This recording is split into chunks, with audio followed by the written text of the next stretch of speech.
मुंशी शालिग्राम बनारस के पुराने रईस थे। जीवन मृत्यु वकालत थी और पैतृक संपत्ति भी अधिक थी।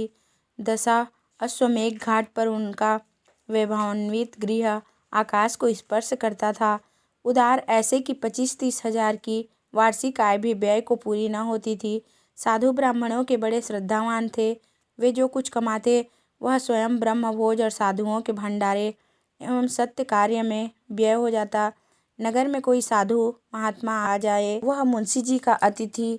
संस्कृत के ऐसे विद्वान कि बड़े बड़े पंडित उनका लोहा मानते थे। वेदांतीय सिद्धांतों के वे अनुयायी थे। उनके चित्त की प्रवृत्ति वैराग्य की ओर थी। मुंशी जी को स्वभावतः बच्चों से बहुत प्रेम था।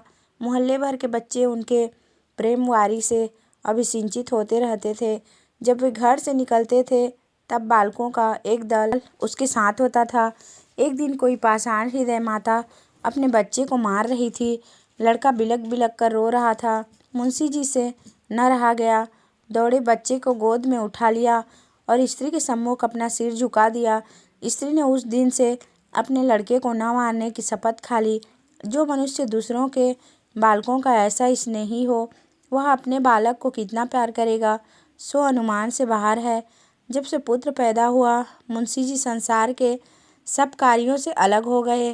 कहीं वे लड़के को हिंडोले में झुला रहे हैं और प्रसन्न हो रहे हैं, कहीं वे उसे एक सुंदर सैर गाड़ी में बैठाकर स्वयं खींच रहे हैं।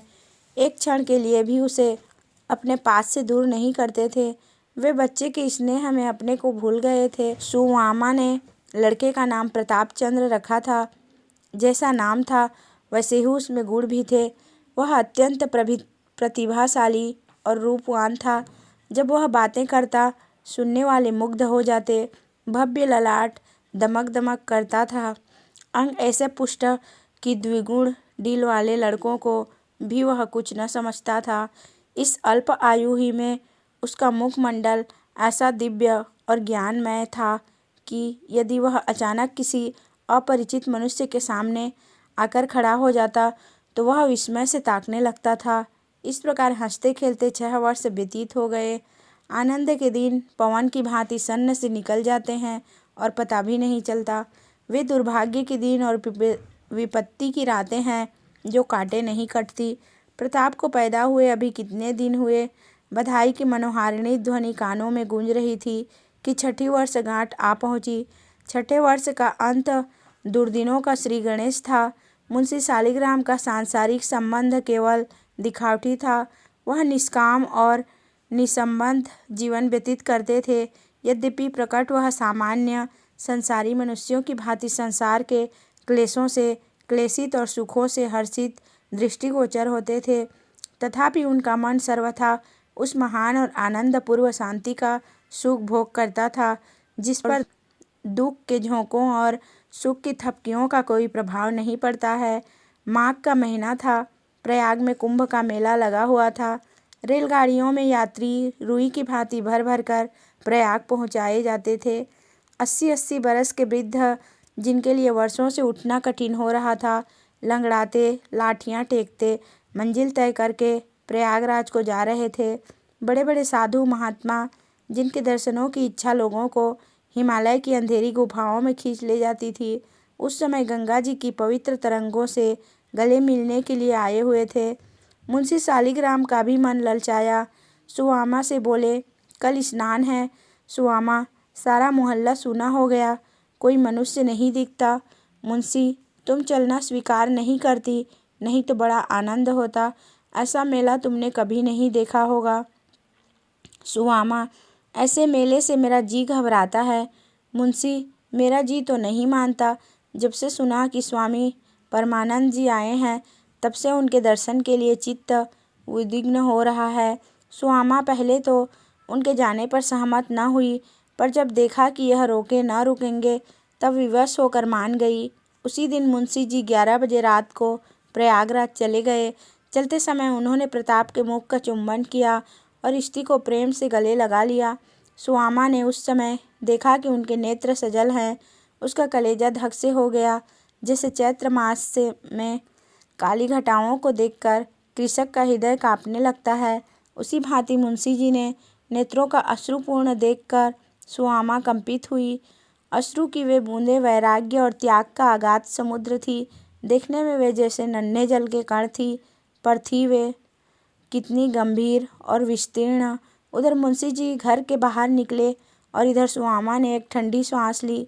किसी ने उसके हृदय में यह कहा कि अब तुझे अपने पति के दर्शन न होंगे। एक दिन बीता, 2 दिन बीते, चौथा दिन आया और रात हो गई, यहाँ तक कि पूरा सप्ताह बीत गया, पर मुंशी जी न आए। तब तो सुआमा को आकुलता होने लगी। तार दिए, आदमी दौड़ाए, पर कुछ पता न चला। दूसरा सप्ताह भी इसी यत्न में समाप्त हो गया। मुंशी जी के लौटने की जो कुछ आशा शेष थी, वह सब मिट्टी में मिल गई। मुंशी जी का अदृश्य होना उनके कुटुंब मात्र के लिए ही नहीं, वरन सारे नगर के लिए एक शोकपूर्ण घटना थी। हाटों में, दुकानों पर, हथाइयों में, अर्थात चारों ओर यही वार्तालाप होता था। जो सुनता वही शोक करता, क्या धनी, क्या निर्धन, यह शोक सबको था। इसके कारण चारों ओर उत्साह फैला रहता था। अब एक उदासी छा गई। जिन गलियों से वे बालकों का झुंड लेकर निकलते थे, वहाँ अब धूल उड़ रही थी। बच्चे बराबर उनके पास आने के लिए रोते और हठ करते थे। उन बेचारों को यह सुध कहाँ थी कि अब प्रमोद सभा भंग हो गई है। उनकी माताएं आंचल से मुख ढाँप ढाँप कर रोती, मानो उनका सगा प्रेमी मर गया है। वैसे तो मुंशी जी के गुप्त हो जाने का रोना सभी रोते थे, परंतु सबसे गाढ़े आंसू उन आड़तियों और महाजनों के नेत्रों से गिरते थे जिनके लेन देन का लेखा अभी नहीं हुआ था। उन्होंने 10-12 दिन जैसे जैसे करके काटे।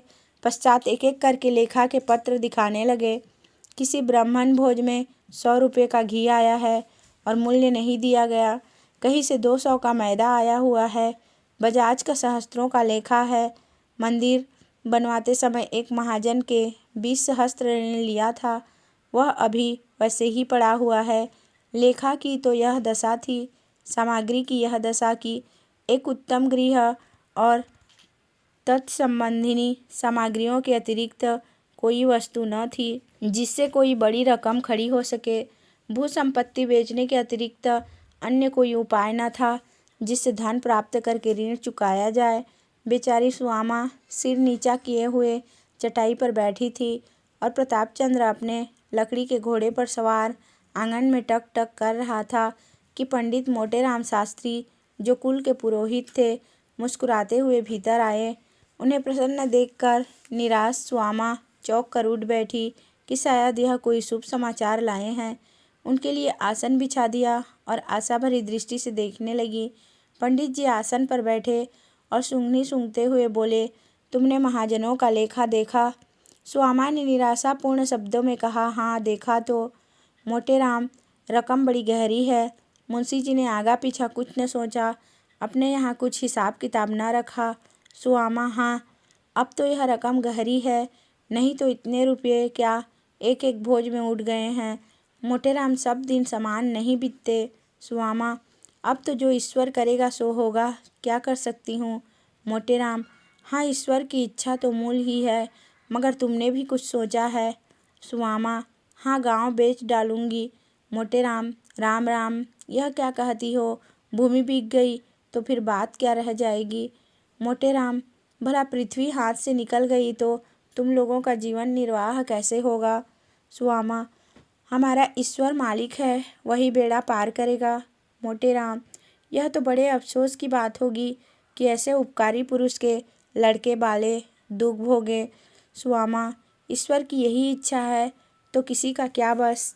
मोटेराम, भला मैं एक युक्ति बता दूं कि सांप भी मर जाए और लाठी भी न टूटे। सुआमा, हाँ बतलाइए, बड़ा उपकार होगा। मोटेराम, पहले तो एक दरख्वास्त लिखवा कर कलेक्टर साहब को दे दो कि मालगुजारी माफ़ की जाए, बाकी रुपये का बंदोबस्त हमारे ऊपर छोड़ दो। हम जो चाहेंगे करेंगे, परंतु इलाके पर आँच न आने पाएगी। सुआमा, कुछ प्रकट भी तो हो, आप इतने रुपये कहाँ से लाएंगे। मोटेराम, तुम्हारे लिए रुपये की क्या कमी है। मुंशी जी के नाम पर बिना लिखा पढ़ी के 50,000 रुपये का बंदोबस्त हो जाना कोई बड़ी बात नहीं है। सच तो यह है कि रुपया रखा हुआ है, तुम्हारे मुंह से हाँ निकलने की देरी है। सुआमा, नगर के भद्र पुरुषों ने एकत्र किया होगा। मोटेराम: हाँ, बात की बात में रुपया एकत्र हो गया। साहब का इशारा बहुत था। सुआमा: कर मुक्ति के लिए प्रार्थना पत्र मुझसे न लिखवाया जाएगा और न मैं अपने स्वामी के नाम पर ऋण लेना ही चाहती हूँ। मैं सबका एक एक पैसा अपने गाँवों से ही चुका दूंगी। यह कहकर सुआमा ने रुखाई से मुंह फेर लिया और उसके पीले तथा शोकान्वित बदन पर क्रोध सा झलकने लगा। मोटेराम ने देखा कि बात बिगड़ना चाहती है तो संभल कर बोले, अच्छा, जैसी तुम्हारी इच्छा, इसमें कोई ज़बरदस्ती नहीं है, मगर यदि हमने तुमको किसी प्रकार का दुख उठाते देखा तो उस दिन प्रलय हो जाएगा। बस इतना समझ लो सुआमा। तो आप क्या यह चाहते हैं कि मैं अपने पति के नाम पर दूसरों की कृतज्ञता का भार रखूं? मैं इसी घर में जल मरूंगी, अनशन करते करते मर जाऊंगी, पर किसी की उपकृत न बनूंगी। मोटेराम: छी छी, तुम्हारे ऊपर निहोरा कौन कर सकता है? कैसी बात मुख से निकालती हो?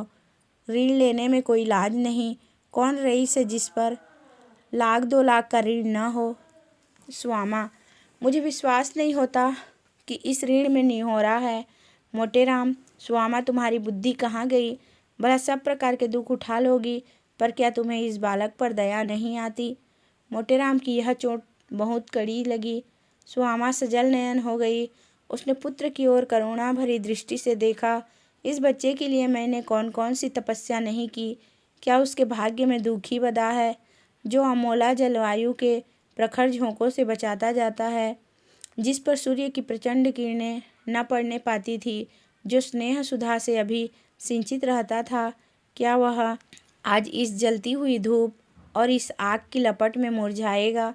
सुआमा कई मिनट तक इसी चिंता में बैठी रही। मोटेराम मन ही मन प्रसन्न हो रहे थे कि अब सफलीभूत हुआ। इतने में सुआमा ने सिर उठाकर कहा, जिसके पिता ने लाखों को जिलाया खिलाया, वह दूसरों का आश्रित नहीं बन सकता। यदि पिता का धर्म उसका सहायक होगा तो स्वयं 10 को खिलाकर खाएगा। लड़के को बुलाते हुए, बेटा तनिक यहाँ आओ, कल से तुम्हारी मिठाई, दूध, घी सब बंद हो जाएंगे, रोओगे तो नहीं?